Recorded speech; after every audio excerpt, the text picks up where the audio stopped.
La novela de José Luis Díaz Caballero, que aquí lo tenemos, Ningún ocaso demasiado intenso. Es una novela editada por nuestra editorial de cabecera. Aquí tenemos a Cristian y a José Luis, todo esto. ¡Ay, es verdad! ¡Es verdad! ¡Es verdad! Teníamos que hacer así. Teníamos que haber hecho así. Es que se asusta a la pobre con los aplausos. Entonces... Claro. Bueno, tampoco va a haber grandes cosas para aplaudir, así que no sé, yo creo que la mejor intervención ya se ha hecho. Oye, muchas gracias, como siempre, a la librería de Ángela, a Verónica, a Óscar, por acogernos una vez más en su casa.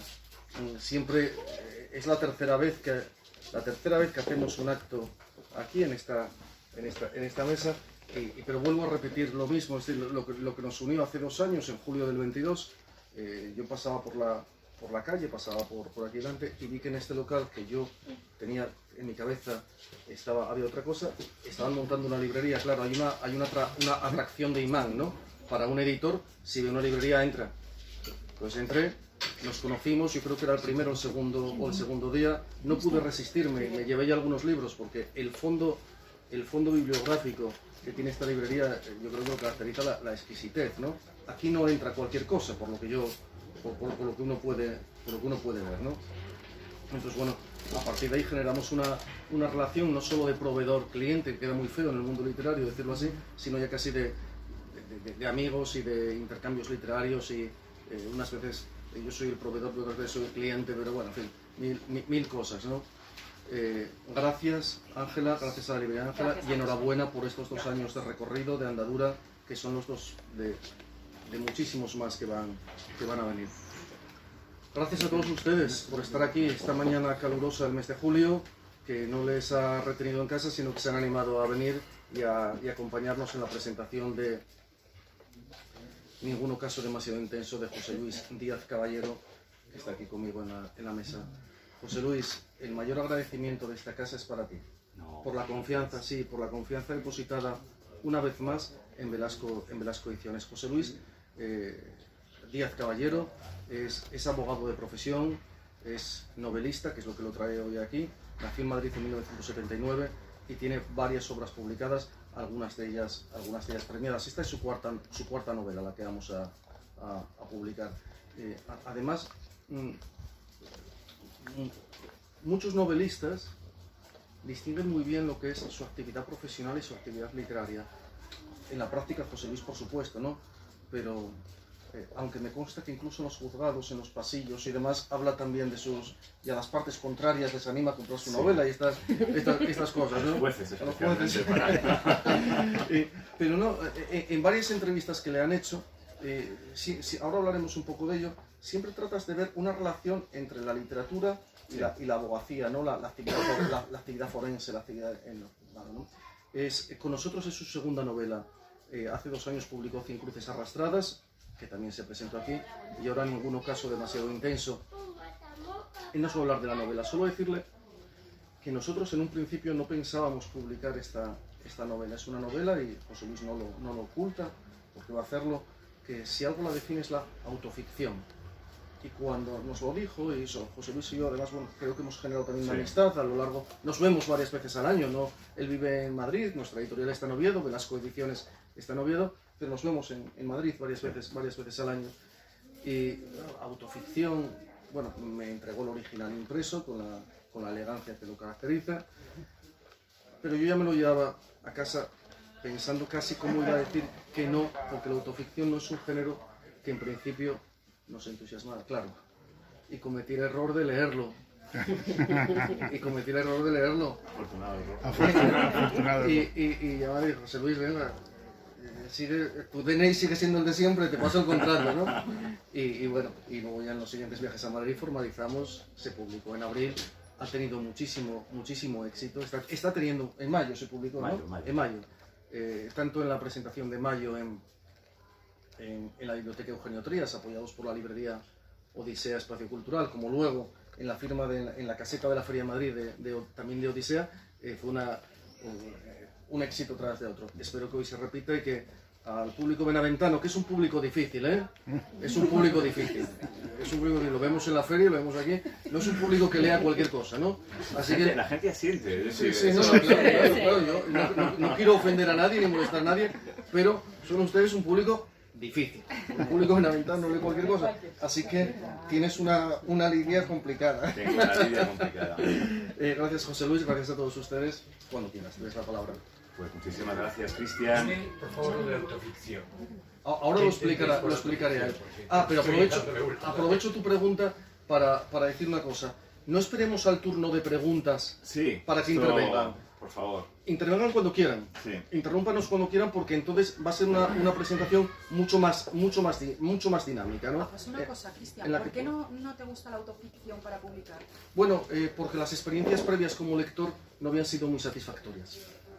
Entonces, claro, si uno va leyendo cosas de autoficción y no le entusiasma, me dices, bueno, será aunque José Luis tiene una obra que lo avala, ¿no? que lo precede, pero bueno, autoficción, entonces me pasa, bueno, pues eso, como lector no había tenido momentos muy gratos, pero, repito, interrúmpanos cuando quieran, pero la palabra es de José Luis. Has roto el hielo y me viene muy bien para introducir la novela.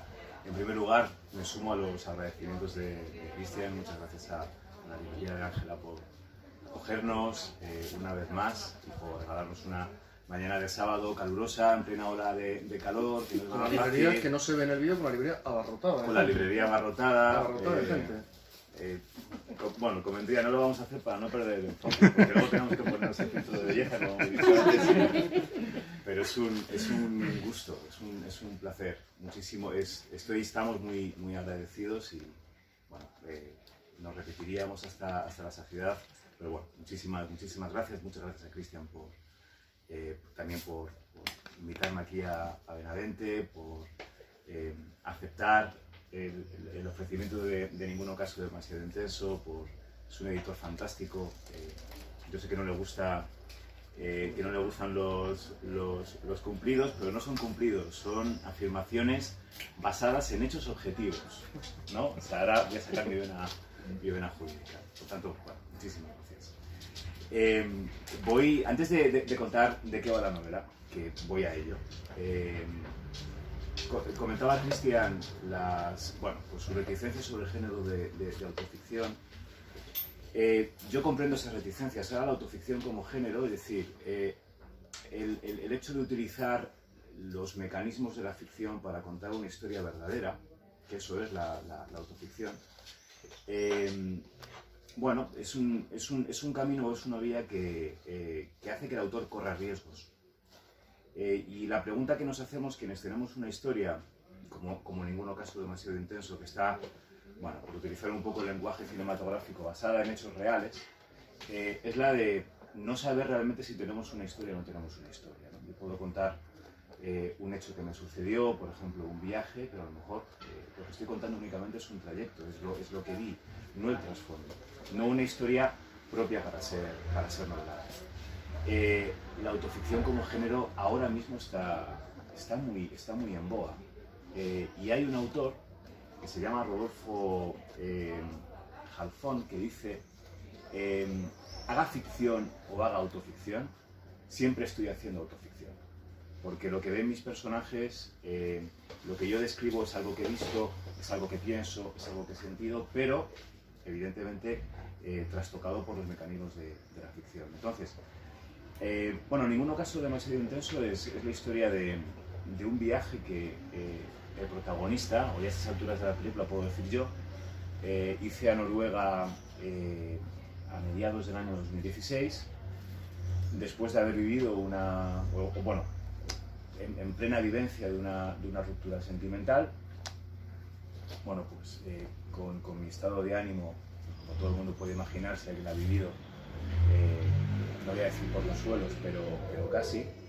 A mí cuando mi padre me preguntaba ¿cómo estás, hijo?, yo decía, estoy a niveles subterráneos, como el metro. Me decía, bueno, iremos mejor, ¿no? Y en ese momento yo estaba escribiendo la que era mi segunda novela y estaba viviendo dos situaciones muy convulsas. Estaba viviendo los efectos o las consecuencias de la separación y estaba viviendo un bloqueo creativo. Yo necesitaba escribir y no podía escribir.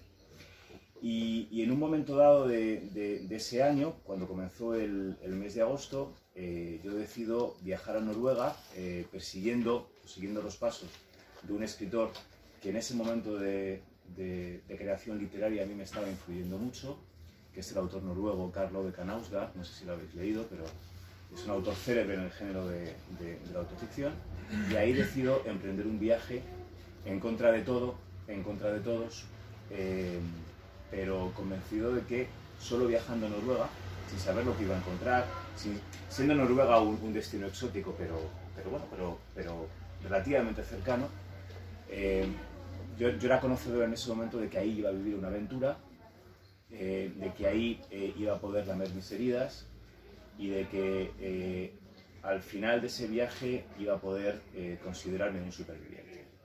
Entonces esta novela es la historia de un doble viaje, de un viaje físico, bueno, de un triple viaje, de un viaje físico, porque yo viajo a Noruega y cuento las maravillas del país, de un viaje emocional, porque el protagonista inicia ese viaje absolutamente arruinado emocionalmente y lo que va buscando es la luz, y un viaje literario porque el protagonista o yo en ese momento entendí que solo leyendo, escribiendo, es decir, solo a través de la literatura, podía hacer ese doble viaje, el viaje personal y el viaje físico. Y esa mezcla de experiencia, de aventura, porque me sucedieron cosas muy particulares y muy interesantes durante ese viaje que se cuenta. El concepto de aventura es muy importante, ¿no? Pero solo a través de la literatura yo sabía que podía viajar, podía ver y podía sobrevivir. Entonces, si tuviera que poner una especie de colofón al argumento de la novela, diría que es el viaje de un superviviente que necesitaba sobrevivir, obvio, y que solo podía hacerlo viendo, sintiendo, escribiendo y leyendo. Por eso para mí es una novela muy especial. Y posiblemente, si bien por ejemplo cuando el año pasado presentábamos 100 cruces arrastradas, la gente me preguntaba, bueno, porque se decidió darle esa etiqueta, vamos a decir, narrativa o comercial, se decía, bueno, era una distopía. Y yo hablaba con Cristian y decía, bueno, Cristian, a mí es que el concepto de distopía no me gusta porque hay una idea muy futurista y muy apocalíptica en el género.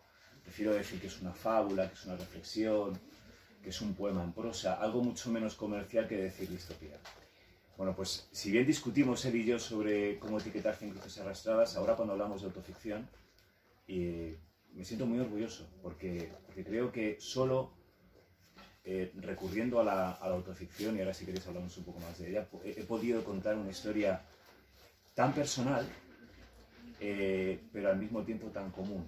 Es decir, yo cuando cuento la historia de mi viaje y de cómo, bueno, intento sortear los obstáculos que la ruptura sentimental que yo estaba viviendo en ese momento me estaba plantando delante del camino, en medio del camino, contando esa historia particular yo sabía que podía enlazar con las vivencias de muchos lectores. Es decir, en lo particular hay algo común, hay algo colectivo.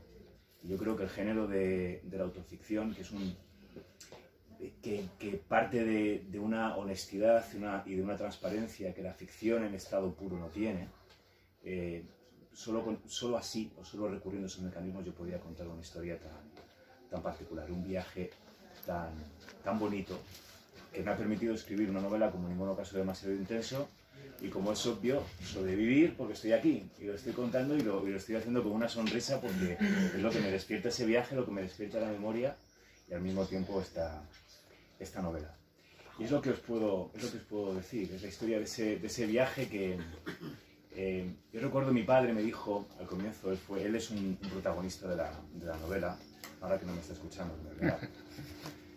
Yo recuerdo una conversación que tuve con él, yo creo que se lo ha comentado contigo también, como contigo os habéis visto.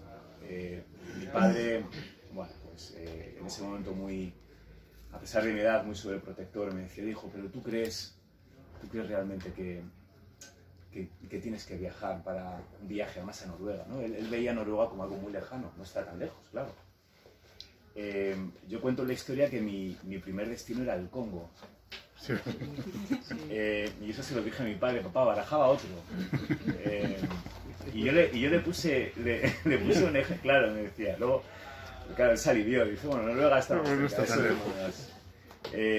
Yo en ese momento yo necesitaba, yo creo que todo el que ha vivido una situación emocional de ese tipo, yo necesitaba vivir una aventura. Y para mí, en el Congo, en África, estaban las aventuras. Yo había leído mucho a Conrad. Para mí, si hay una novela de cabecera es El corazón de las tinieblas, que es una aventura muy trágica, pero no deja de ser una aventura, ¿no? Los grandes reporteros, los menciono, ¿no? Gente que ha recorrido el mundo viendo, buscando, ¿no? Sintiendo. Yo necesitaba vivir algo así. Pero claro, mi padre sabía muy bien que yo no era un aventurero. Vamos a ver, hijo, tú vives en tu casa, sí, lo estás pasando mal, escribes, eres abogado, eres todo. Y me dijo, ¿por qué no haces como Pío Baroja?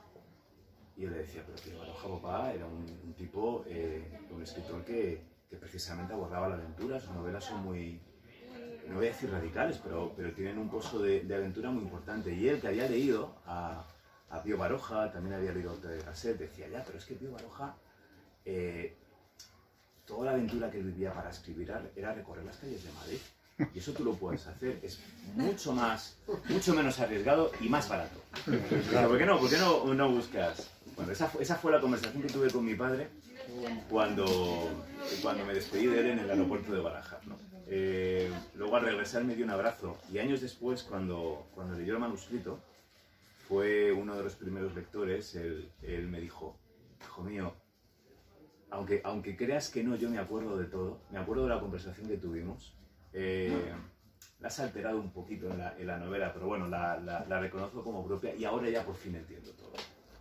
Bueno, pues yo creo que solo contando una historia como esta, desde la sinceridad y desde la honestidad, bueno, pues se puede escribir una novela como en ningún caso demasiado intenso.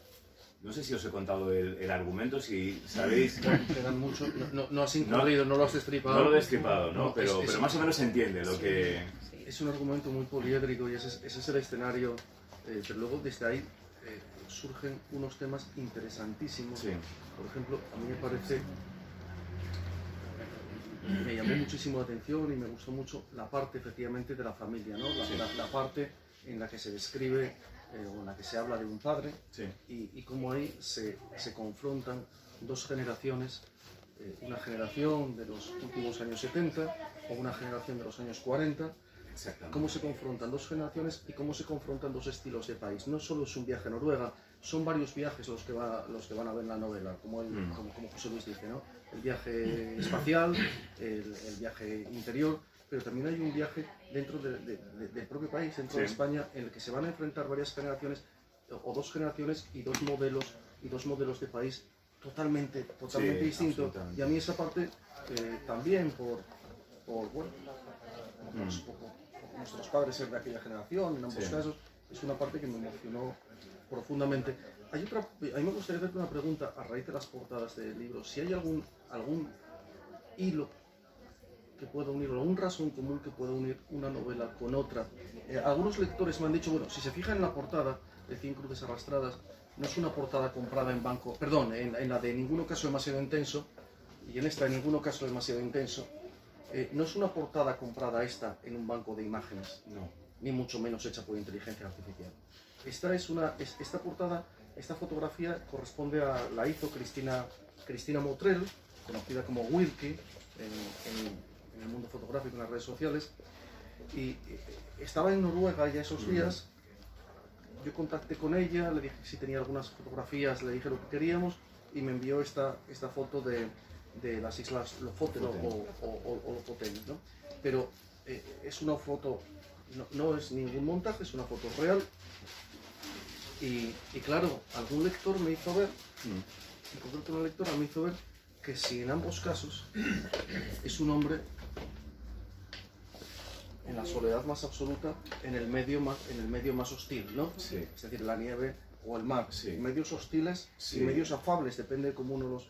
Sí. ¿Puede establecerse alguna relación en el protagonista de ambos casos? En este caso el protagonista es un hombre también en la soledad más absoluta, en la soledad que da el gobierno el protagonista de 5 cruces arrastradas es un, no voy a decir él, sino un presidente de gobierno, un primer ministro, cualquiera, de cualquier país de una democracia occidental.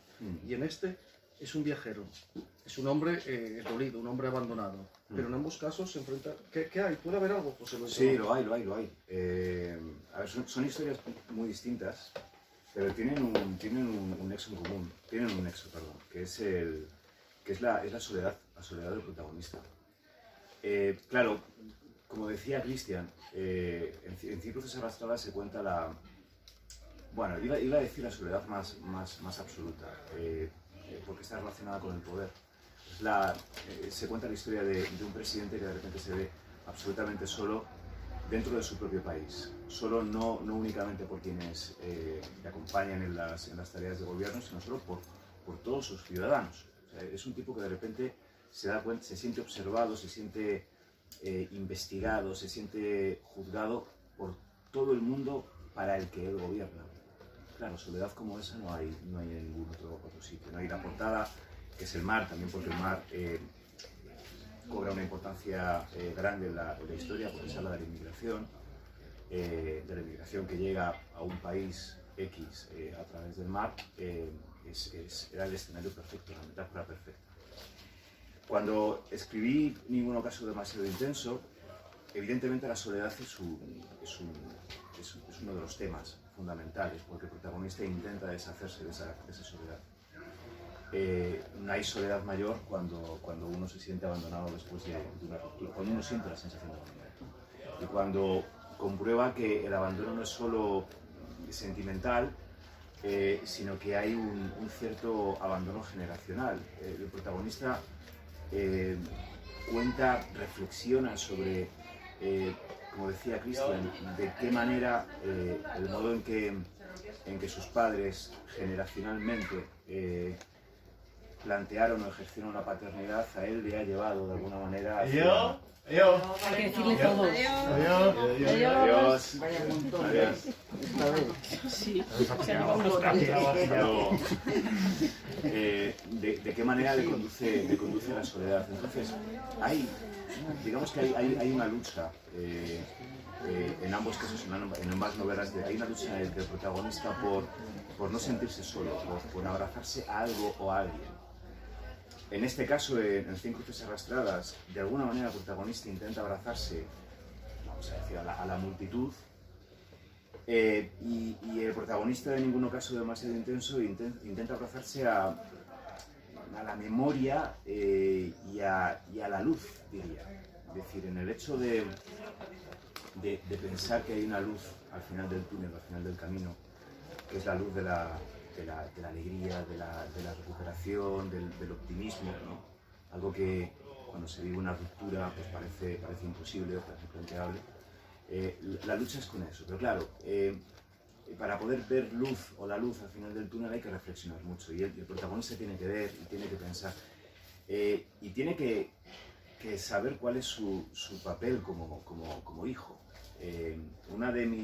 Coincido con Cristian, de mis partes preferidas, o sea, sé que suena muy pedante, pero una de mis partes y más difíciles de escribir. Yo sabía que esta novela iba a tener 2 lectores fundamentales, al margen de Cristian, que iban a ser mis padres, ¿no? Mis padres iban a reconocer muchos elementos, muchas circunstancias, muchos rasgos, ¿no? Y claro, hay una especie de juicio que yo me hago, que les hago a ellos, que para mí es fundamental. Y como decía, ha sido muy difícil de escribir. Hay un momento en el que el protagonista asocia su frustración, vamos a decir vital, al modo en que sus padres y la generación de sus padres ejercieron la paternidad. Al modo en que muchísimas familias, yo voy a cumplir en unos meses 45 años. Yo pertenezco a la generación yo nací en el 79, 80, 90, una generación que estaba destinada al éxito, o a cumplir una serie de hitos en su vida que la generación de nuestros padres consideraban o calificaban como éxito. Cuando uno llega vamos a decir, a la mitad de su vida, sabiendo que eso posiblemente no tenga ningún sentido, preguntándose si ha alcanzado el éxito o no, y en caso de haberlo hecho, ¿qué significa? Es decir, si lo he alcanzado, es decir, si yo he podido estudiar tal y como me pidieron mis padres, yo fui a la universidad, me licencié, tengo un trabajo, tengo una casa, ¿por qué me siento tan mal? ¿Por qué? ¿Qué he hecho mal? Y en el que he hecho mal hay una reflexión también familiar, ¿no? ¿Qué han podido hacer mal ellos? ¿O es que acaso lo hemos hecho mal todos? Y yo creo que esa reflexión, que es una reflexión, no sé si Cristian coincide conmigo, es una reflexión generacional y de país. Es algo que a mí me interesaba mucho. Luego, corrigiendo la novela, porque hay dos fases o dos estadios en la corrección de una novela. La corrección que hacemos el editor y el autor, que es una corrección técnica, ¿no? Buscando vamos a decir, la excelencia en la novela, y luego está la relectura que hace el autor, en la que se plantea si, encontrándonos en un espacio como es el de la autoficción tan reconocible, si está siendo justo o no con sus padres. Eso es muy duro. Esa es la parte más dura de la novela, quizá también una de las más interesantes. No quiero ponerme más pedante, porque si subimos ya nos animamos mucho. Pero sí es verdad que hay un efecto catártico, yo lo vi en la novela. La novela nos está poniendo, sobre todo a los pertenecientes a dos generaciones, es decir, a los nacidos en los años 40 y a los nacidos en los años 70, y lo que hay en el medio, nos está poniendo delante una realidad, con sus luces y con sus sombras. Sí. Y eso para mí es, bueno, decía Horacio aquello de la fábula habla de ti, ¿no? Es decir, la literatura habla de ti, ¿no? Pues, y esa es la que vale. Para mí eso fue la calidad de la novela, ¿no? El ver que me estaba poniendo delante algo en lo que yo estaba y que producía un efecto catártico impresionante. Eso es lo bonito de la autoficción. No recuerdo qué autor decía, o sea, cuando tú cuentas una historia sobre tu vida, hay una pregunta que te haces si es historia interesa a alguien. Y un autor decía, sí le interesa, porque al contar, cuando yo cuento mi historia, yo estoy contando la historia del lector. De alguna manera. Me sucedió... Como las canciones con las que uno se identifica, ¿verdad? Yo creo que no hay mejor ejemplo que ese. Es decir, cuántas canciones de amor, cuántas canciones, bueno, fundamentalmente de amor porque es el tema más recurrente en la música, ¿no? Pero hay canciones que cuentan historias de amor muy concretas que ha vivido el cantante, o poemas en los que el poeta, bueno, pues cuenta su decepción amorosa, y uno se está viendo reflejado. Yo cuando menciono en la novela a ese autor noruego, hago un pequeño inciso así muy rápido. Es un tipo que escribió sobre su vida en 6 volúmenes y lo tituló Mi lucha, como era un título muy complicado, ¿no? Él decía, yo no había leído la obra de Mi lucha de Hitler y quise hacerlo cuando ya fui famoso y no pude. Decía, pero claro, yo iba a una librería y decía, ¿cómo iba a comprar este hombre que ya era famoso por todos los sitios una obra tan detestable, ¿no? Y él contaba su vida, contó su vida, con pelos y señales. Y hubo un momento en que contaba la vida, contaba la muerte de su padre, la relación con su madre, con sus hermanos, su relación con la literatura, luego su relación con la paternidad. Y claro, yo me sentí muy identificado. Y la primera pregunta que me hice fue, ¿cómo me puedo sentir identificado con un tipo que vive en Noruega, con unas circunstancias familiares que no son las mías? ¿Cómo me puedo hermanar tanto con alguien de esta manera? En el fondo era porque estaba contando mi historia. O yo creía que estaba contando mi historia. Luego me di cuenta de que sí, de que estaba borrando espacios comunes de su historia que coincidían con las mías, cuando él hablaba de su decepción amorosa. Del momento en el que él sabe que después de muchísimos años de relación o de tener un vínculo emocional se acaba y uno se siente como un iceberg a la deriva, como un barco a la deriva. Eso lo estaba contando él. Lo estaba contando de una manera tan honesta, escribiendo prácticamente nombres y apellidos que para mí no significaban nada, pero que para los aludidos supongo que sí, pero me lo estaba contando de una manera que yo decía, esta es mi historia. Por eso a mí la autoficción bien escrita como esta, evidentemente, puede ser tan reveladora y tan importante. Claro, pero luego además, vamos, aclaro, sin entrar en mayores detalles, que no es un diario. No. La novela tiene una historia. Claro. La novela tiene una historia, una aventura, tiene una historia. Y hay una rugosidad de personajes Sí. que a mí me interesaron muchísimo. Yo creo que, José Luis, que yo no me extendería más, dejaría que el público preguntara ya, porque podríamos seguir hablando, pero creo que queda claro ya se ha presentado la novela, creo que queda claro de qué va, creo que queda claro el motivo por el que la escribiste, y yo sí me gustaría que el público pudiera intervenir, que para ellos estamos aquí. Es vuestra para ellos novela, estamos claro aquí. que sí. ¿Cómo llegaste a ese autor noruego? Porque no es un autor muy, bueno, a lo mejor no muy conocido para nosotros. ¿Cómo lo leías? Pues, ¿Cómo llegaste a ese autor? Por casualidad, leí una reseña de él, digamos una reseña muy curiosa, porque el título de la reseña decía algo así como ¿es algo más que un escritor guapo? Con todo respeto, en un tipo muy guapo, la verdad, o es un tipo muy guapo, ¿no? Me llamó la atención, ¿no? Además la imagen, un tipo, bueno, muy llamativo, pero muy introvertido a la vez. Me llamó, no sé, me pareció sugerente, ¿no? Son cosas encuentros que uno, bueno, pues vive como un accidente. Oye, ¿quién es este tipo? ¿No? Y leí un artículo, no recuerdo en qué periódico, en El País o en El Mundo, no recuerdo. Y decidí comprar el primer volumen, ¿no? Y fue ahí me enganchó desde el comienzo. Yo sé que él se había publicado el primer volumen, también el segundo y el tercero, el cuarto creo que todavía se había publicado en inglés, pero no se había traducido aquí en España. Y yo leí los 3 primeros volúmenes, que son gruesos, son de 600 o 700 páginas, son densos, ¿no? Y los leí prácticamente de un tirón. Yo sentía la necesidad de leer. Es curioso, ¿no? Yo soy escritor, pero sobre todo lector. Pero sentir la necesidad de coger el libro y de dejarlo en ese punto en el que me estaba contando una intimidad, no ya, no sé, no era una novela en la que hubiese acción o no sé, o pasaran. La acción era de otro tipo. La acción estaba dentro de situaciones o de pasajes tan íntimos que a mí me causaban rubor. Y ahí me enganchó. Y ahí es cuando dije, ¿quién es Carlo Beckenhauser? ¿Quién es? ¿Dónde habla? ¿Dónde publica? ¿Qué tuvo? ¿Qué no tuvo? ¿Cuál fue su historia? Y cuando viajé a Noruega, yo sabía que, bueno, pues había una serie de ciudades que eran evidentemente Oslo, porque él vivió allí, Bergen, Trondheim, que son ciudades bastante conocidas, Lofoten también, donde Cristina hizo la fotografía. Yo recorría esas ciudades intentando buscar algo de él.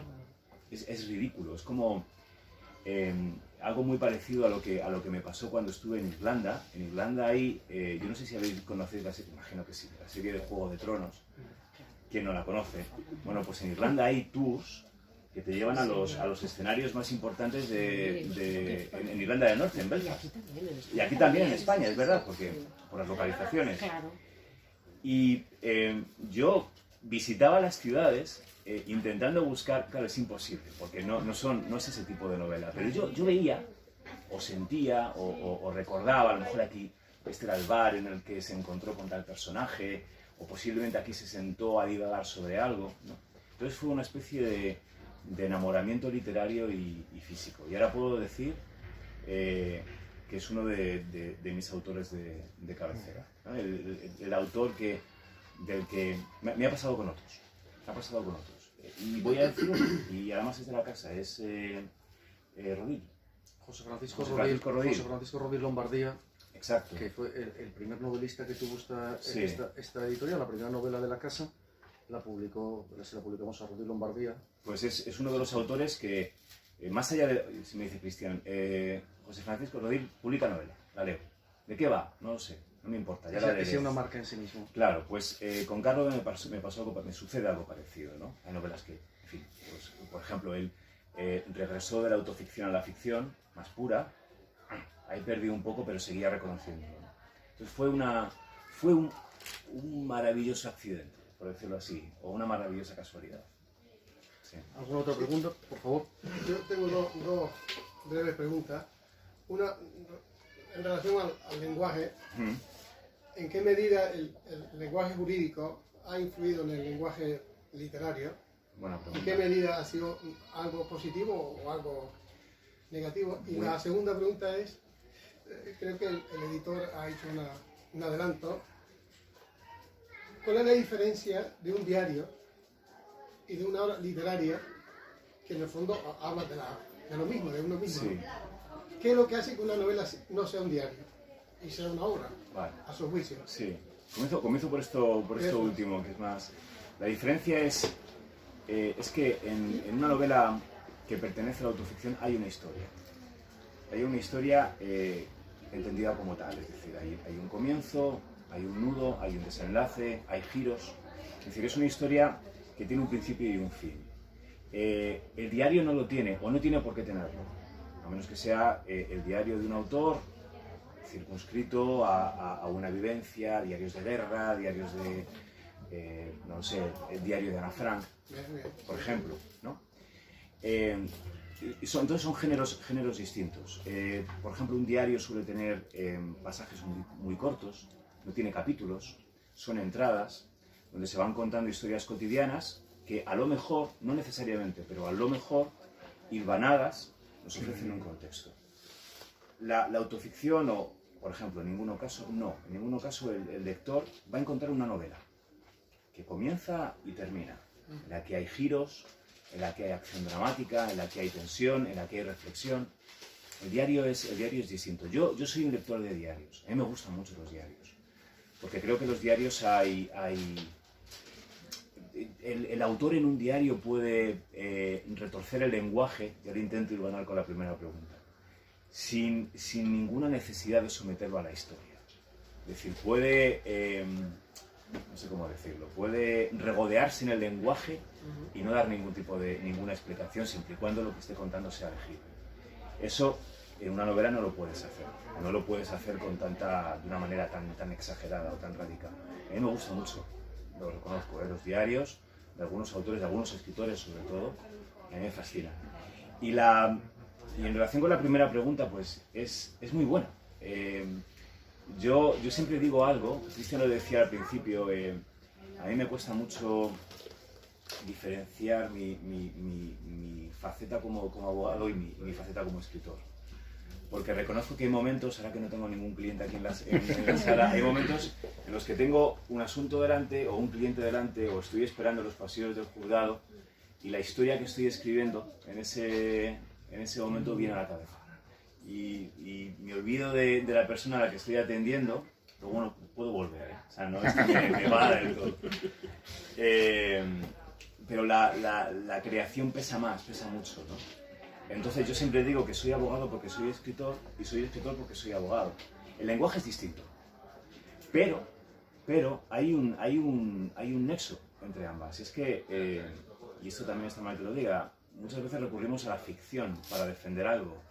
Es decir, cuando nos sentamos en un tribunal, ante un juez o ante unos magistrados, nos estamos inventando una historia, no necesariamente estamos defendiendo la verdad. En la novela el concepto de verdad es tan relativo y esto es así. Y si hay un abogado en la sala que levante la mano y lo confiese como yo, no siempre te toca defender la verdad.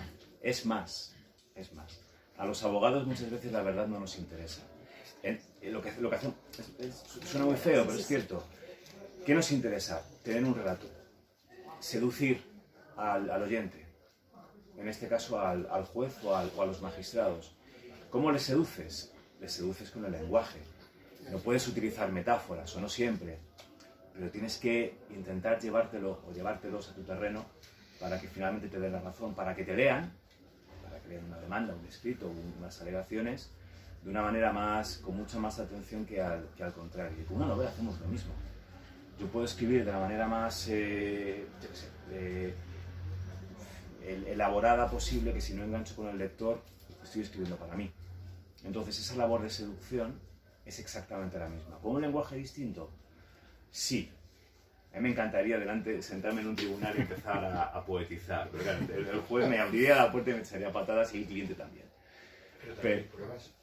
Ante un tribunal hay pruebas, hay hechos. Pero las pruebas, bueno, hay pero las expresión. pruebas Es decir, que hay son, mucho. pero las pruebas son, Después tú lo puedes adornar y lo Claro. puedes vender. Pero claro, hay algo a lo que te tienes que bueno, dedicar. pero fíjate, decía Carlo de, por ejemplo, cuando hablaba de la muerte de su padre, él decía que la tenía muy fresca. Su padre murió, y lo cuenta en el primer volumen, de una manera muy, muy trágica y muy patética, ¿no? Y él lo cuenta. Y él lo cuenta y dice, no, estos son hechos subjetivos. Yo vi, yo leí, a mí me contaron, yo leí el informe, yo dije. Vamos a decir que esa fuente de conocimiento que tenía Carlo para explicar la muerte de su padre son las pruebas que puedo tener yo para defender un caso. Y en un momento creo que fue en la tercera o en la cuarta novela, cuando hubo gente que le dijo, oye, tú estás contando la muerte de tu padre, pero no fue así. Se lo decía un tío, se lo decía su propia madre. Él dice, oye, ¿me lo estaría inventando? No, a ver, yo esto lo he visto, yo he visto las fotografías, yo he visto todo, y él duda. Pues con las pruebas de un caso sucede exactamente lo mismo. ¿Hay una prueba? Sí. ¿Esa prueba refleja la verdad de un hecho objetivo? No necesariamente. Esa prueba es algo que a mí me permite hablar, como ahora, e interpretar.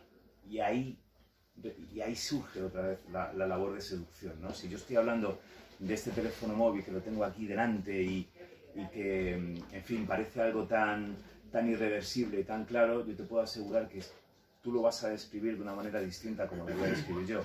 Y eso sucede en un juicio, ante lo mismo, ante una ley, ante una norma, ante una prueba, ante un hecho, ante un vídeo, ante una foto, ¿no? Entonces, hay una labor de ficción que a mí me sirve decir, cuando llega al final del día, bueno, hoy he sido abogado, pero también he sido escritor, de alguna manera. Otra pregunta, por favor.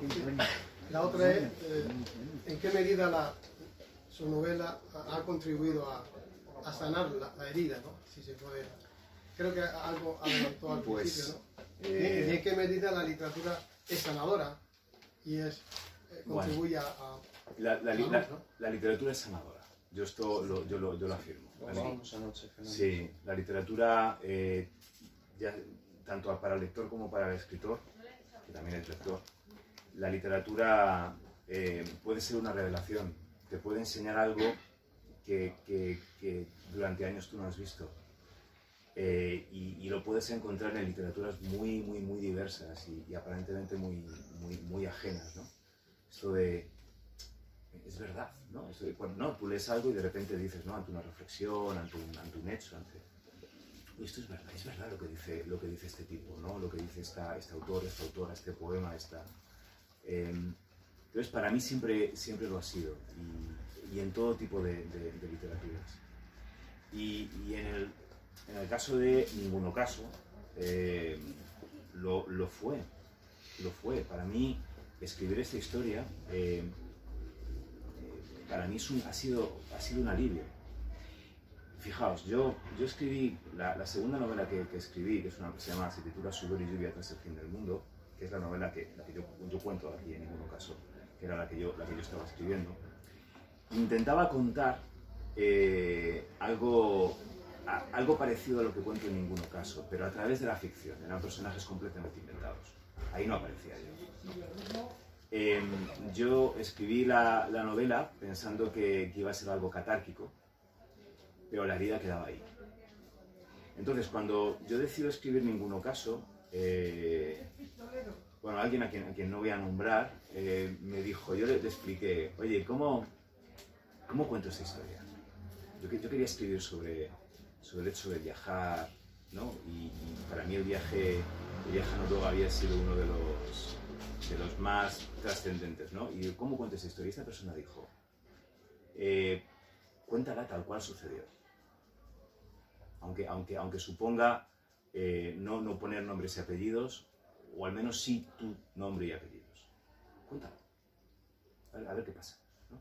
Y cuando descubrí que tenía una historia, ¿no? Que es lo que me sirvió para convencer a Cristian, ¿no? Cristian es un editor que nos exige a los autores algo. Yo le digo, Cristian, tengo una idea, ¿no? Y me dice, cuéntamela, tal. Y me dice, oye, vale, escríbela, pero que pase algo, ¿no? O sea, que no sea una historia porque sí. Que no sea un ejercicio de redacción. Que no sea un ejercicio de redacción, que pase algo. Que ocurra algo.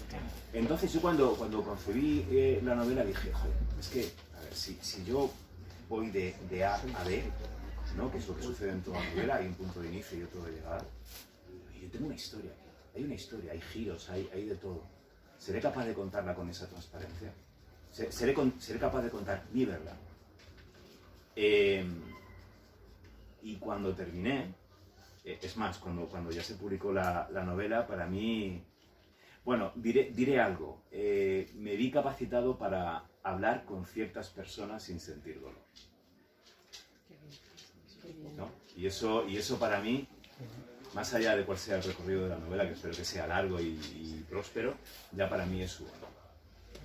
Es un logro. Claro que sí. ¿Alguna otra pregunta? Si no, damos paso a las firmas.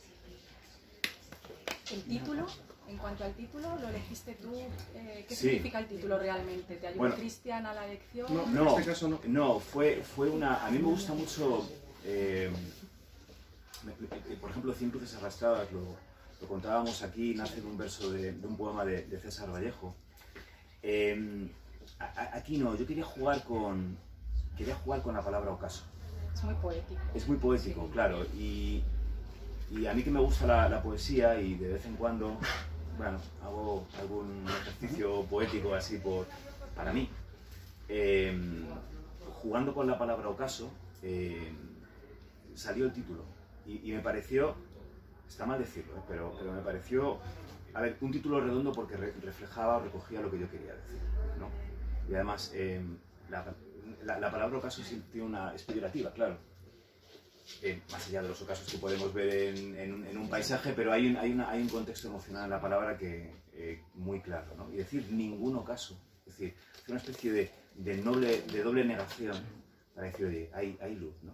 Se cuenta por qué, o sea, al final de la novela el título aparece y se explica. Pero a mí me dije, este es el título.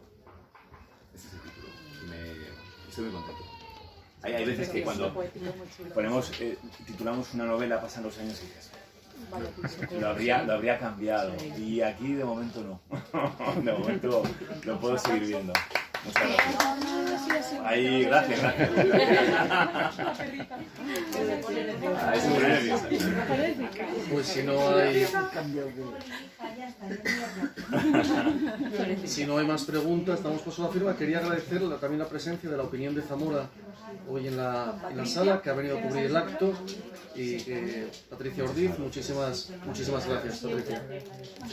Y pues damos paso a las firmas. Si os pido un pequeño favor, y es que si leéis la novela y os gusta, vociferadla por ahí en redes. Corran la voz. Corran la voz. Y que sepan que en la librería de Ángela habrá novelas como esta permanentemente.